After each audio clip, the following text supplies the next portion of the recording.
Okay guys, syempre, hindi natin papakula ng test drive natin dito sa Honda City ni Sir John Miral. Okay, Sir John.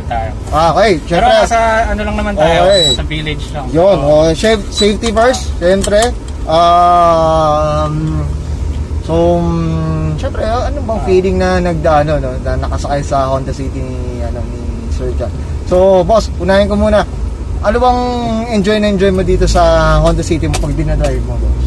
Actually, yung pagiging matipid niya, yun talaga the best. Okay, yeah. Kasi may time pag nasa school kami, mahaba yung breaks, kahit 2-3 oras kami nandito, nakatambay lang, wala masyadong binabawas sa gas. Walang binabawas. So sa performance man, hindi naman siya ganun kabitin. Oo, yun. Not bad. At saka, guys, mapapansin nyo, naka PO8 na intake manifold. Intake manifold. And siyempre naka-headers to na 421. At least kahit pa paano may konting nakahinga ng konti.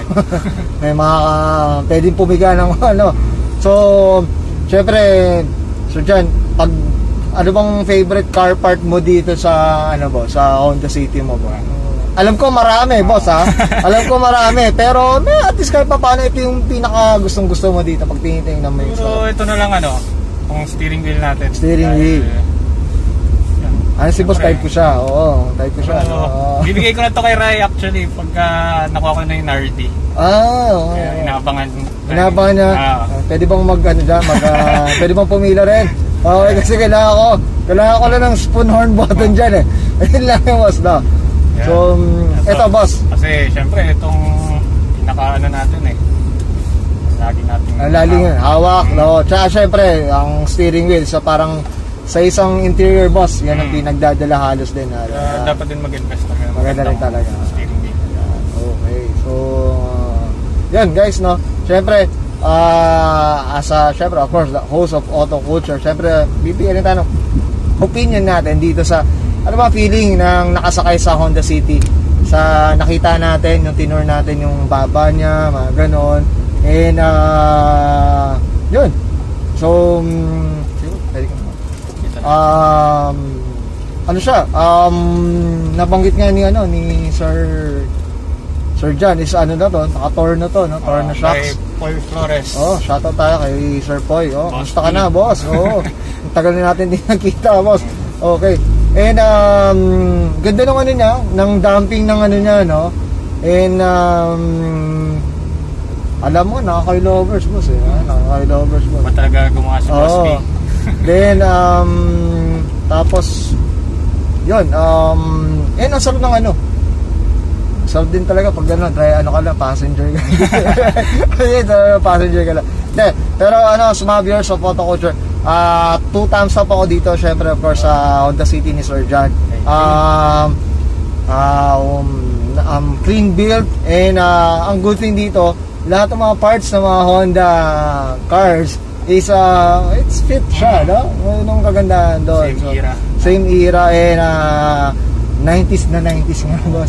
Thank you, Legends of the 90s pala. Ayun, boss. Shoutouts tayo dyan, boss. Shoutouts, of course. Support natin ang Legends of the 90s. Okay. And boss, may tips ka ba? Pwede kang may gusto ka ba mang pahabol dyan sa mga car owners, car enthusiasts? Sige, boss. Or papasalamatan, boss. I'm sure na lang. Thank you na lang sa Auto Culture. Yo, boss, thank you. Boss Brian. Thank you, boss. I-feature, like and subscribe. Yun. Para mas dumami. Yun, para lumaki yung pamilya natin, boss. We're hoping Auto Culture, syempre makapagbigay pa ng maraming maraming ma-showcase, maraming may feature, marami kayong tutorial. Guys, ang dami yung mga tutorial and unboxing, guys. Yan ang mga abangan nyo. Medyo ulitin na din natin, Sir John, kasi pandemic, before tayo nag-start ng ng shoot, syempre naglinis tayo ng mga shares natin, gano'n. And of course, wag natin kakalimutan yung social distancing, and of course, wearing ng face mask. Okay? Laging mag-sanitize, boss. Syempre, at least safe na rin tayo, boss. So, yun. Antayin nga, mga ka-auto. Ang dami. Ang dami ko ibibigay sa inyo. Syempre, 1-man team lang tayo, kaya medyo hope maintindihan niya. Thank you sa support niyo, guys. Thank you sa support. Thank you ulit, Boss Bray. Oh, thank you, boss. Thank you.